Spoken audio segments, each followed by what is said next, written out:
जर मोठे मोठे नेते जर टीव्हीवर आणि इतर ठिकाणी जर सांगत असतील येणाऱ्या काळामध्ये पाऊस कमी होऊ शकतो, मग येणाऱ्या वर्षीचं पीक तुमच्या हातामध्ये येणार का? जर येणारं पीक तुमच्या हातामध्ये येणार नसेल आणि आहे त्या पिकाला तुम्हाला भाव मिळणार नसेल तर अख्खं वर्ष तुम्ही जगू कसं शकता, हा प्रश्न आपल्या सर्वांच्या मनामध्ये आहे का नाही? मी भाषण करणार नाही, मला फक्त तुम्हाला सर्वांना काही प्रश्न विचारायचे. आत्ता कांद्याचे भाव काय आहेत?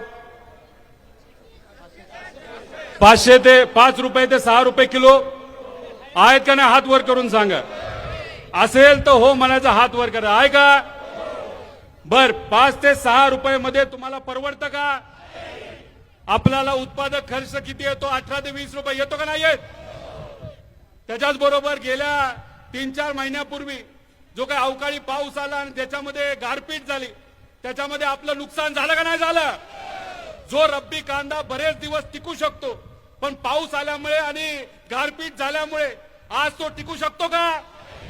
उत्पादकता कमी झाली का नाही झाली?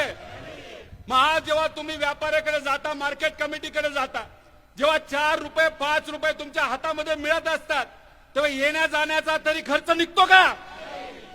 मग मला तुम्ही सांगा, जर मोठे मोठे नेते जर टीव्हीवर आणि इतर ठिकाणी जर सांगत असतील येणाऱ्या काळामध्ये पाऊस कमी होऊ शकतो, मग येणाऱ्या वर्षीचं पीक तुमच्या हातामध्ये येणार का?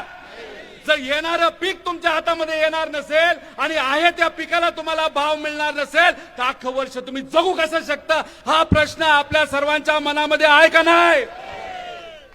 आता 18 तारखेच्या आधी पवार साहेबांनी आम्हा सगळ्यांना सांगितलं, उद्धव ठाकरे साहेबांनी त्यांच्या पक्षाला सांगितलं, काँग्रेसच्या नेत्यांनी त्यांच्या पक्षाला सांगितलं, लोकांसाठी रस्त्यावर उतरावं लागेल. 18 तारखेला तुम्ही आपण सर्वजण लासलगावला गेलो होतो का नव्हतो? फक्त संवाद करण्यासाठी गेलो होतो, लोकांची अडचण समजून घेण्यासाठी गेलो होतो. तिथं 3-1 हजार लोक आली. मग हे सरकार कुठेतरी घाबरलं.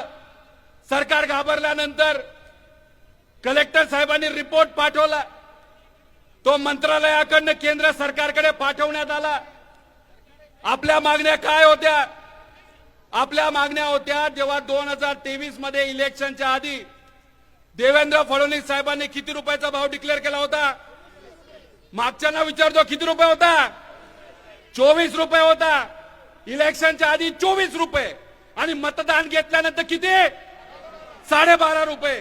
हे आम्हाला नाही पटलं आणि मग 18 तारखेला आपण सगळ्यांनी मिळून आंदोलन केल्यानंतर या सरकारला नरमावं लागलं. त्यांनी 15 रुपये 18 पैशावर आता रेट दिला. म्हणजे त्यावेळेच्या आंदोलनाला आपला 3 ते 3.5 रुपयाचं यश मिळालं. पण हे 3.5 रुपये तुम्हाला मान्य आहेत का? ठीक आहे, यश आलं असेल, पण हे 3.5 रुपये मान्य आहेत का? मग सरकारला आपली काय मागणी आहे? 3024 पेक्षा पुढे आम्हाला भाव त्या ठिकाणी पाहिजे, अशी आमच्या शेतकऱ्याची मागणी आहे. मग हे जे नाफेड खरेदी करतं ते कुठेतरी डोंगराच्या आड बाजूला जाऊन काही व्यापाऱ्यांकडनं, प्रायव्हेट लोकांकडनं कांदा खरेदी करतं का नाही करत? जेव्हा भाव असतो 5 रुपये, जेव्हा भाव असतात 6 रुपये, त्यावेळेस खरेदी करतात आणि नाफेडला विकतात. कधी हे कॉन्ट्रॅक्टर जे कोणी लोक असतात, भाव वाढल्यानंतर मग त्यांना 10 रुपयाचा नफा. आता सुद्धा नाफेडचे जे काही बगलबच्चे आहेत ना, त्यांनी आता 4 ते 5 रुपये कांदा घेऊन ठेवलाय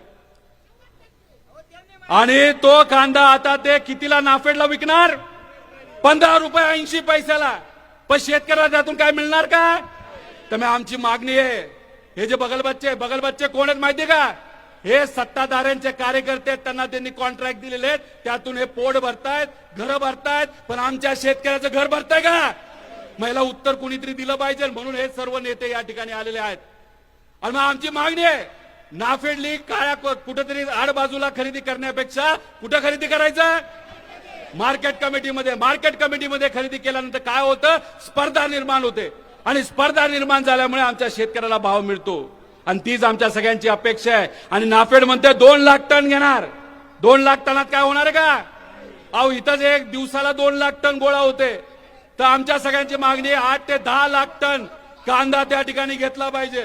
आणि 8 ते 10 लाख टन कांदा घेतला तो कांदा हा भारतात विकायचा नाही, हा कलकत्त्यात विकायचा नाही, मुंबईमध्ये विकायचा नाही, दिल्लीत विकायचा नाही. कारण काय करतात, 3 महिन्यानंतर भाव वाढल्यानंतर हा तुमचा कांदा जो स्वस्तात घेतलाय परत जाऊन त्या मोठ्या शहरामध्ये स्वस्तात विकतात. आणि आपल्या सगळ्यांची जी अपेक्षा असते राहिलेल्या कांद्याला चांगला भाव मिळाला, त्याला भाव मिळतो का?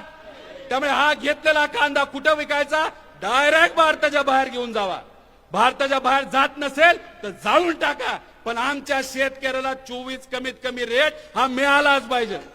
आता तुम्ही मला सांगा, हे सर्व नेते इथं आलोत, आम्ही आलोत, इलेक्शन आहे का? महाराष्ट्रात इलेक्शन आहे का? पण आलो ना तुमच्यासाठी का?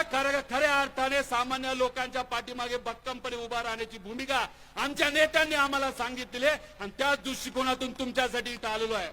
त्यामुळे हे जे काही सावलीत बसलेले लोक आहेत, पेट्रोल पंपाच्या इथं बसलेले लोक आहेत, त्यांना मला सांगायचे, अरे तुमच्यासाठी हा लढा आहे. तुम्ही त्या शेतामध्ये राबता, उन्हामध्ये राबता आणि आता जर सावलीत बसत असाल तर तुम्हाला न्याय कसा मिळणार? तुम्ही जर रस्त्यावर आला नाही, तुम्ही जर लढला नाही, हे सरकार तुमच्याकडे बघणार सुद्धा नाही. एवढं मोठं आंदोलन इथं सुरू आहे, पण सरकारचे तिन्ही पक्षाचे प्रमुख नेते आता काय करतायत? काय करतात माहितीत का? आता MLCचं इलेक्शन आहे, कोणाला कुठलं तिकीट द्यायचं, कोणाला कुठं बसवायचं, घोडे बाजार कसा करायचा, नगरसेवक किती रुपयाला विकत घ्यायचे, जिल्हा परिषद सदस्य किती रुपयाला विकत घ्यायचे, अशी चर्चा मुंबईमध्ये तिथं चालू आहे. मग तुम्ही मला सांगा, त्या मुंबईतल्या चर्चेतून तुमचं भलं होणार का नेत्यांचं भलं होणार? मग नेत्यांचं भलं होणार असेल तर मग कुठेतरी विरोध आणि आपण त्या ठिकाणी रस्त्यावर आलं पाहिजे. आणि मी ठामपणे सांगतो, तुम्हालाही सांगतो, तुमच्या मुलांनाही सांगतो, मजुरांनाही सांगतो, मजुरांच्या मुलांना पण सांगतो की आज जर आपण आपल्या हातामध्ये हा लढा घेतला नाही, या सिस्टमच्या विरोधात आपण लढलो नाही, तर येत्या काळामध्ये आपल्याला कुणी त्या ठिकाणी वाचवणार नाही, अशी परिस्थिती या महाराष्ट्रामध्ये येईल. त्यामुळे